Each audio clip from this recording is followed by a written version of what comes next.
passer la parole à Laure Aristoy de l'agglomération Pau-Béarn pour continuer dans l'illustration des propos que tu viens de tenir justement, Sabine. Comment replacer du sens et des valeurs au sein de sa politique achat, comment aussi faire d'un Spaser un outil qui permette de passer à l'action concrètement sur son territoire. Laure, la parole est à toi. Bonjour à tous. Alors, donc l'histoire du Spaser à Pau, donc histoire qui est en cours, qui devrait se conclure en fin d'année. Le Spaser à Pau, donc on l'a initié avant d'être éligible au nouveau seuil, puisqu'on était en deçà des 100 millions d'euros d'achats par an. Alors on est service mutualisé, donc ville-agglo, et ville-agglo, on était à 95 millions environ. Donc ça avait du sens au regard du poids de nos achats d'initier ce Spaser. Alors ce Spaser a connu, comme on peut tous le connaître, des rebondissements en interne avec un changement de DGS, avec une nécessité de notre côté de se réorganiser, puisqu'on a parlé de Madame Spaser à la région, et moi j'ai nommé un Monsieur Spaser chez nous pour avoir vraiment de la disponibilité pour pouvoir se consacrer à la rédaction de ce schéma, dont le vote n'est pas la finalité, puisqu'une fois qu'on l'a voté, tout commence en fait. Donc le plus dur reste à venir. Donc le Spaser a été conçu à Pau comme un outil de territoire. Donc, il englobe la ville, le CCAS et la communauté d'agglomération, bien sûr, mais également la SPL Cuisine Communautaire et le syndicat des déchets. Voilà, l'idée, c'était vraiment d'impliquer des entités qui sont soit nos satellites, soit vraiment assimilées à nos actions. On a aussi défini une identité visuelle pour ce Spaser en se disant qu'en interne, c'était bien de le charter. Donc, on a créé un petit logo parce que voilà, la com, ça fait aussi partie du Spaser pour embarquer tout le monde dans la démarche. Donc Marc Bohotegui mène depuis plusieurs mois des entretiens en interne, mais aussi en externe, puisque on l'a évoqué, mais la Fédération du BTP, la CRES, les acteurs de l'ESS, c'est vraiment des acteurs nécessaires, indispensables à la construction d'un Spaser. Donc on a réalisé le Spaser assez classiquement autour de 3 axes. Un axe social, donc dans lequel on retrouve bien sûr l'insertion, mais pas que. Alors l'égalité homme-femme, la diversité, on a essayé de benchmarker avec beaucoup de collègues qui ont des démarches intéressantes.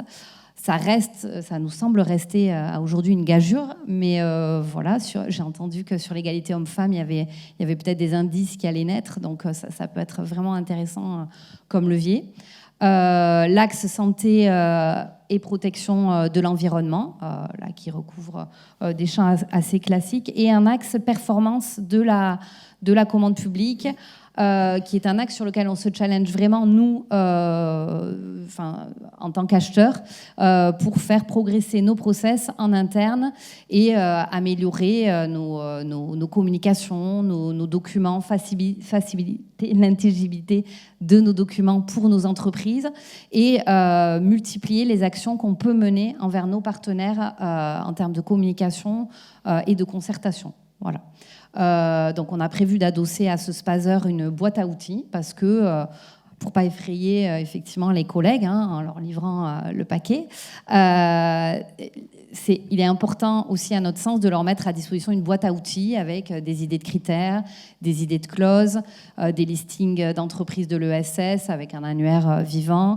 Voilà, donc de mettre à disposition tout ça de manière partagée, sachant que de toute façon, on a une personne référente qui est mobilisée pour tout le suivi ensuite du Spaser et son évaluation en cours de réalisation. Sur le Spaser, je pense que j'ai été au bout. On a prévu de le voter fin d'année pour une mise en route au 1er janvier, sachant que grâce au groupe de travail auquel on participe, on a bien compris que le suivi des indicateurs était bien sûr l'écueil principal rencontré dans les Spaser. Pour autant, on a quand même quelques indicateurs qui se sont accumulés. Donc, on travaille déjà avec le contrôle de gestion pour en fait identifier les sources de données, vérifier qu'on a bien accès à la donnée et voir si on pourra facilement suivre l'indicateur ou pas. Et quand il est trop compliqué, on le modifie. Voilà. Ça, c'est un élément méthodologique. Je te remercie d'illustrer qu'on essaie toujours de souligner au sein de 3R. C'est lorsqu'on définit ses exigences environnementales, sociétales de façon générale. C'est dès le début, quand on définit ses besoins, avant même d'avoir commencé à rédiger sa consultation, c'est d'interroger notre capacité à le suivre pendant l'exécution. Parce que faire des lettres au Père Noël que derrière on ne va pas contrôler sur le terrain, ça, à part rendre le marché moins lisible et surtout vous mettre en insécurité juridique par rapport aux candidats qui n'auraient pas été retenus par ailleurs, il vaut mieux s'en abstenir. Donc c'est vraiment un sujet clé que les spazeurs permettent de vraiment mettre en lumière si toutefois on était passé à côté jusque-là. Donc merci Laure de l'avoir illustré. Est-ce que dans toutes ces aventures côté Pau, tu aurais un achat symbolique, un achat que tu aurais envie de peut-être citer comme un exemple pour illustrer toutes ces démarches qui sont mises en place? Alors, on a un volet qui est assez développé au regard du développement durable, à la fois sur l'environnement et sur l'insertion, qui est plutôt le volet bâtimentaire chez nous, qu'on avait déjà évoqué lors d'un précédent témoignage. À ce titre-là, on a passé un marché d'envergure à notre échelle, hein, qui représente un marché de réhabilitation. Alors, pour ceux qui connaissent, c'est la halle Cernam, qui est donc à côté de la gare à Pau, qui est une halle béton qui a une centaine d'années, qui est une halle industrielle, hein, qui appartenait à la SNCF, et que l'on va réhabiliter en tiers-lieu, avec des usages très divers, avec un skatepark intérieur, alors, à dimension internationale, hein, bien sûr, parce qu'à Pau, on fait beaucoup de choses à dimension internationale. Un restaurant, un tiers-lieu, des espaces de coworking, une pépinière, voilà. Donc 7000 m² de surface à réhabiliter, sur lesquels le maître d'œuvre et le chargé d'opération ont beaucoup travaillé à la frugalité du bâtiment, avec des briques en terre crue sur une surface de plus de 1000 m², bon, du bardage bois de manière plus classique, avec des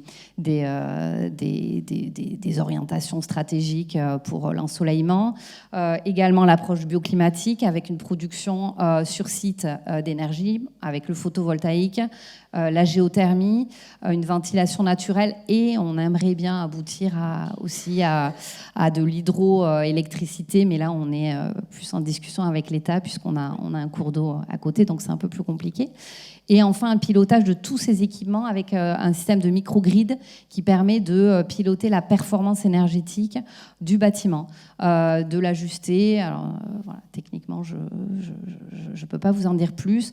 Donc, un projet d'envergure qui devrait commencer dernier semestre 2023, pour lequel les entreprises ont répondu présentes. Alors, le sourcing a été important, la communication également, pour expliquer quel était le projet, quelle était son orientation. Et au final, pas de réticence particulière. On a des entreprises qui se sont groupées parfois pour avoir toutes les compétences nécessaires. Mais voilà, on espère une exécution à la hauteur de ce qu'on a signé.